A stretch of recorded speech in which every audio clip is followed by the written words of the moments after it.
জুলাই গণহত্যা মামলার রায় সামনে রেখে প্রসিকিউশন টিমের সদস্যদের ফোনে হুমকির অভিযোগ উঠেছে। রোববার রাত থেকে সোমবার সকাল পর্যন্ত টিমের প্রায় সব সদস্যই ভারতের কান্ট্রি কোডযুক্ত অজ্ঞাত নাম্বার থেকে একের পর এক হুমকিমূলক কল পেয়েছেন বলে জানিয়েছেন তারা। প্রসিকিউটররা জানান, রাতের অন্ধকারে শুরু হওয়া এই কলগুলোতে অকথ্য ভাষার গালিগালাজ করা হয়।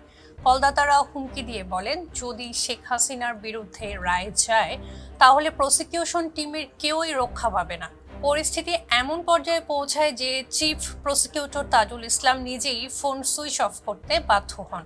প্রসিকিউটর তারেক আব্দুল্লাহ জানান, রোববার সন্ধ্যার পর থেকেই অজানা নম্বর থেকে হুমকি আসতে থাকে। সোমবারও বহুবার ফোন আসে। প্রতিটি ফোনেই একই ধরনের ভাষা, একই বার্তা। রায় তাদের নেত্রীর বিপক্ষে গেলে প্রসিকিউশন দলের সদস্যদের প্রাণ নাশ করা হবে।